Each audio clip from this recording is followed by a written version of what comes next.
What's up guys, welcome back to Tidal Gardens.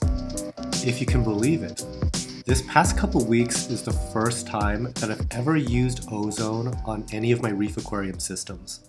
My hangups for not trying it over the years were kind of all over the place. My hope is that this video will give you guys that are on the fence about trying ozone a little bit of information and help you figure out if this is something that would benefit your reef. Like I said, I've spent about the first 30 plus years of my reef journey without ozone, so clearly it can be done. But now that we're here, I have to say that I'm really liking what I'm seeing. Before we dive into all that, I really should take a moment and give some background on what ozone even is and why it's used in aquariums. Ozone is a molecule consisting of 3 oxygen atoms. Ozone, or O3, is really unstable, and it wants to react with other compounds because it wants to get rid of that extra oxygen atom and settle into a much more stable O2 configuration. This process is an oxidation reaction, and it breaks apart those other compounds.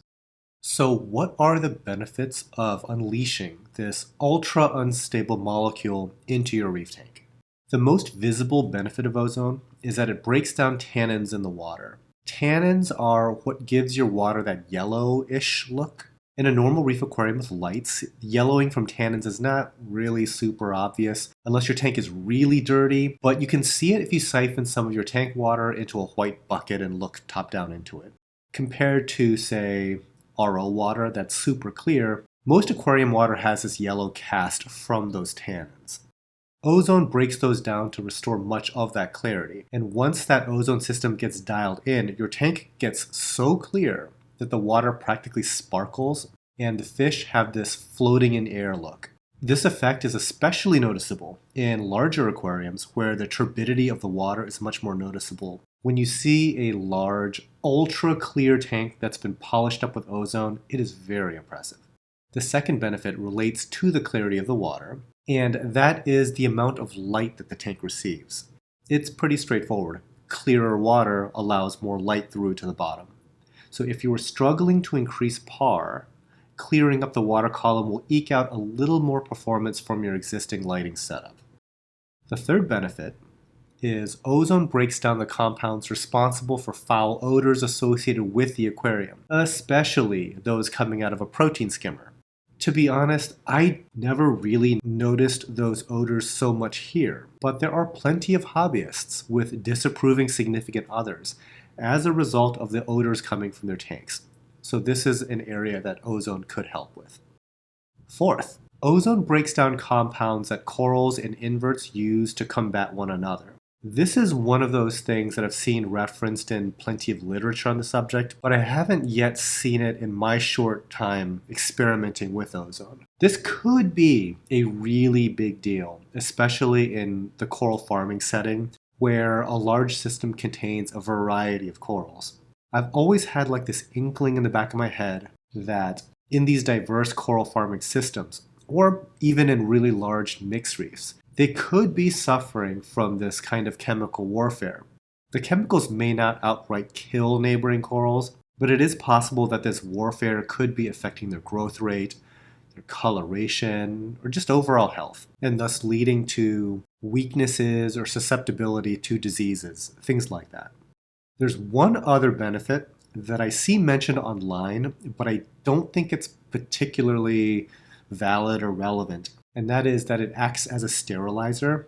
The reason I don't put much stock into this is that while ozone is used as a sterilization method in things like municipal wastewater treatment plants, the concentration of ozone that's used in those applications is much higher than what we're talking about for a reef tank. Although I have seen it occasionally mentioned, I don't think that's so much of a thing that comes into play here. So getting into ozone, what was I looking to accomplish? For me, the two most appealing benefits are the water clarity for pure aesthetics and whatever benefits, however subtle, on minimizing coral aggression. We have a lot of different species of corals sharing the same water. And if ozone can take a little bit, even a minor edge off of that chemical warfare, it is a welcome addition. So let's get into some of these hangups. Given all these benefits that we just talked about, why did it take me so long to experiment with it? Some of these hangups are downsides with the technology itself, but a lot of them came down to just wrong place, wrong time, wrong application sort of things. First off, the system can be kind of expensive. Early on, I didn't always have this budget for equipment that I do now. Depending on how elaborate you go with the tech, it could be thousands of dollars. I'll go into my setup here later, but just know it is a pretty serious piece of equipment that is reliant on other potentially expensive pieces of equipment to run properly and safely. Second, for the longest time, I was running reef aquariums in a greenhouse, which is a humid environment, and basically that makes ozone a non-starter. You have to have very dry air to do ozone efficiently, and I'll get into that a little bit more when I talk about the setup, but it does involve controlling humidity. Third, a lot of the benefits of ozone, they kind of sound familiar, don't they? Can you guys think of another reef aquarium product that clears up water, removes odor, soaks up all kinds of chemicals? Yeah, if you guessed activated carbon, there you go. It is really cheap, easy to use, obviously very beginner friendly. So there has to be a stronger use case for ozone above and beyond what you could be getting with activated carbon. So that brings me to my next point. Given the alternative of activated carbon for many of those benefits of ozone, ozone makes more sense in larger systems where the amount of carbon and the hassle of changing it out makes it more of a maintenance nightmare. Also, carbon performance degrades over time, whereas ozone is going to be more consistent, yada yada yada. You could use ozone in smaller tanks, but it really shines in the bigger applications. In the early days, I had either small or mid-sized tanks, something under 100 gallons. It would have been a bit of overkill in those applications. In short, tanks were just too small to make it worthwhile. Fast forward to today, where I have larger tanks, and now I have the opposite problem. I have so much value tied up in these tanks that my appetite to try new things is super low. That goes for a lot of things, not just new tech like ozone. I get pitched all kinds of products. I get pitched new salt all the time. Is it better than reef crystals? Maybe. Am I going to try it? Probably not. If the experiment goes poorly, there is a lot of risk given the size of these systems. Ozone is kind of overkill on a small tank, but really scary on a big one because I have a lot riding on the corals in these tanks surviving. Lastly, there are some dangers associated with ozone that while I wasn't super duper worried about it, I had to at least think about it. Dangers, you say? What could those possibly be? Let's go down the list. There is a danger of lung damage. In the intro, we talked about how ozone likes to react with all kinds of compounds. It likes to react with just about everything. And if you breathe it into your lungs, not the best thing in the world. Do I worry about that? You would think I would worry about that more, but I kind of don't really. The reason is just with how we have our setup here. We have an enormous floor space. That first floor is something like 5,000 square feet. It is wide open with plenty of ventilation. We have 4 air exchangers and I think something like 8 or 9 exhaust fans that can be kicked on at any given time. Am I worried about this little tiny bit of ozone in and around? No, not even a little bit. Also, ozone has a very short half-life. It is pretty much only going to last about 20 minutes no matter what. So it's not just like, oh, this is going to build up and eventually it's going to fill this space with ozone and be a health risk. It's simply not. Also, O3 is heavy. So once it's in the air, it's going to go diving down towards the floor. Unless I'm worried about ozone in and around my ankles, no, not much of a worry. A bigger worry would be something like overdosing ozone in the tank itself and having kind of a similar effect on the animals in there. I don't know what that would look like, but I wonder if it could damage the gills of fish, things like that. Again, I think if we are kind of conservative with our dosing of it, keep it well within known thresholds, even a little bit less, as long as we're getting those aesthetic benefits that I'm looking for, I think that those animals will be just fine. So far, so good. The real bigger worry, I guess, is that ozone likes to break down certain rubber products. I had to go through a list of what are safe products and ones that are poor products when exposed to ozone, and think about the material choices in my tanks. Examples of ozone resistant products is like EPDM, silicone, and neoprene. Those are safe. Nitrile, natural rubber, and nylon are not so good. My big worry here was that I was worried that some random gasket in some random pump would fail and then I'd all of a sudden have like a huge leak on my hands. So far, so good. And I think that most aquarium products towards the higher end anticipate the use of ozone and use appropriate materials. If you're using a ton of super cheap stuff that is like barely intended for the reef aquarium hobby or aquariums in general, maybe that might be more of a concern. But so far, I haven't noticed any seals or anything like that, or any bulkheads just like start disintegrating. Has not happened yet. I think most bulkheads these days have EPDM gaskets. A lot of your plumbing is going to be safe. Anyway, those were my hangups. Let's get into the ozone setup itself. In short, an ozone setup needs 4 things. You need an ozone generator.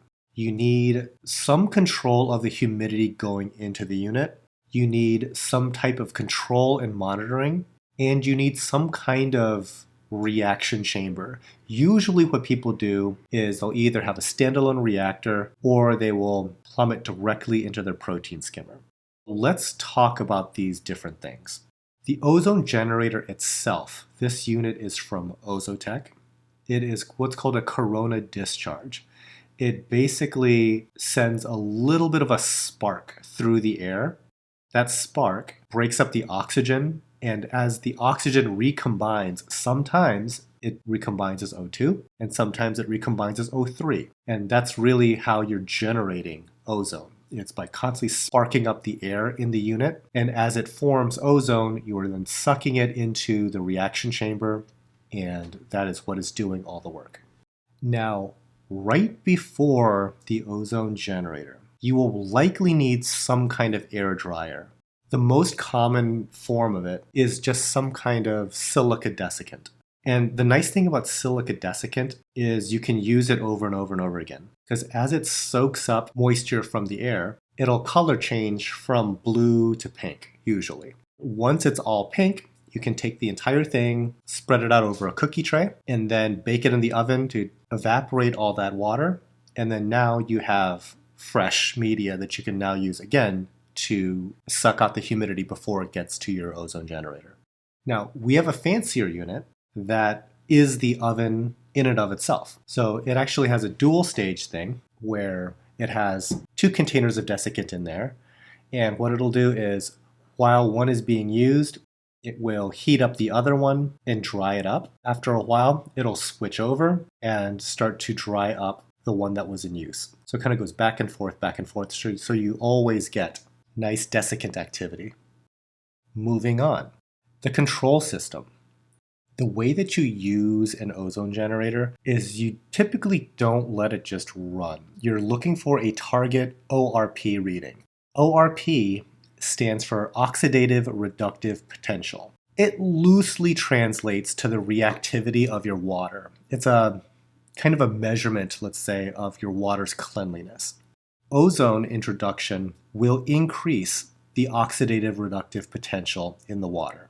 We started with an ORP reading of about 260. You want to make sure that your ozone generator doesn't increase your ORP over 400. Just to be safe, we decided to have our controller shut it down once it hits 350. Once you're starting at 260, we're not even sure if it's going to get there, but so far, it is trending upwards. I'll touch on that a little bit later. The last thing is that you do need to have it mix in.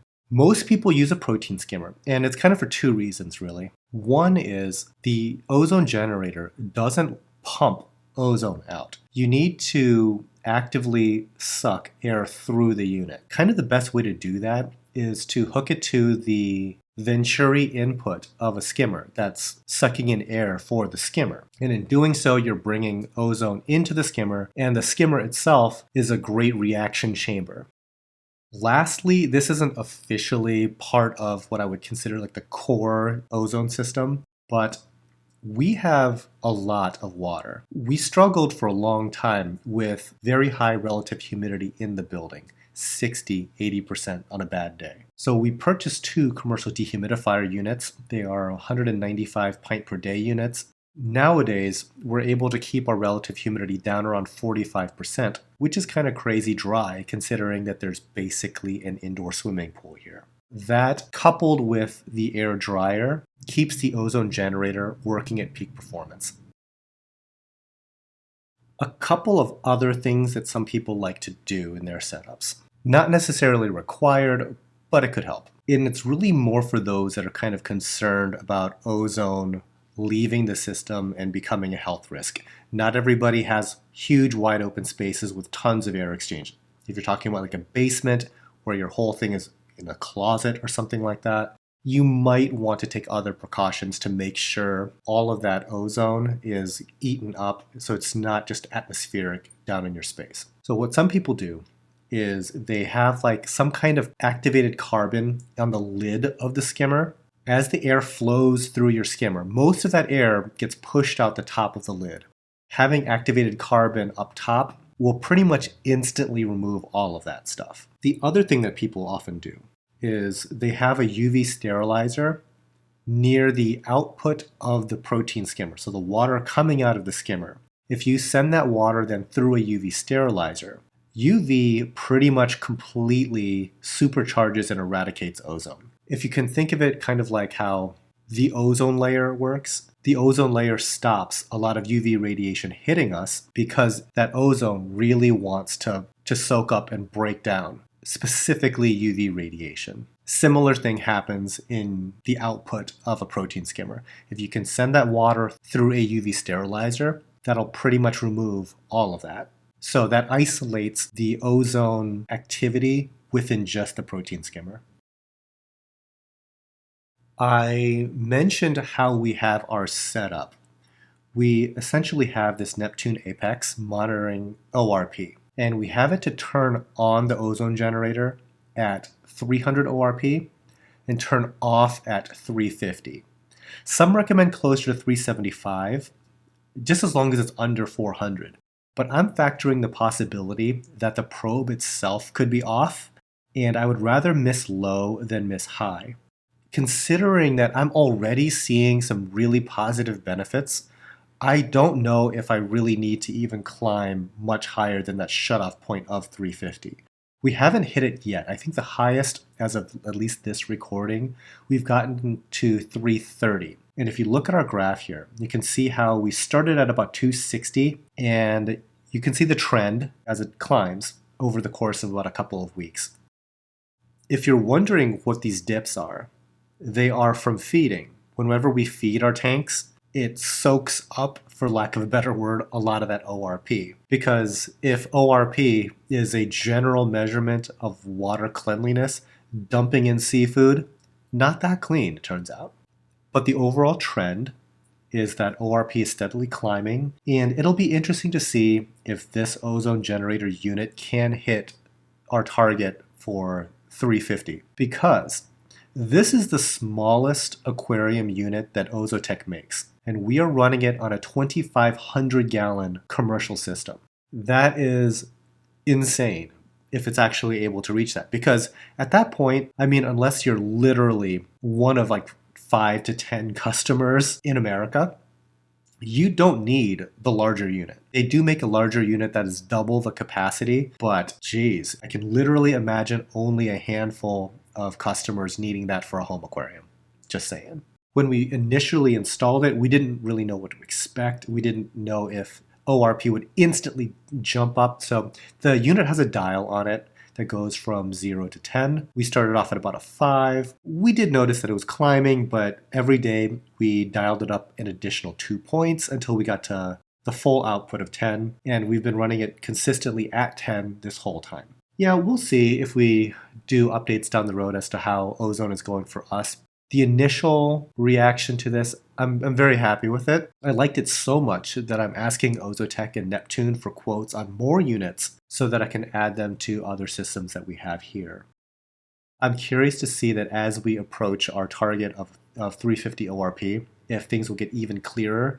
But pretty much, I can look through a 4-foot section and it basically looks like it's not there.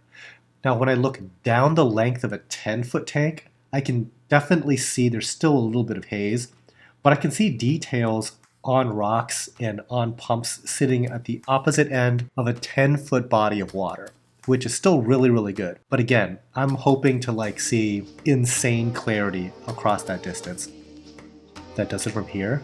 Thanks so much for watching. Hopefully this video was helpful for those that are considering ozone for themselves. Until next time, happy reefing.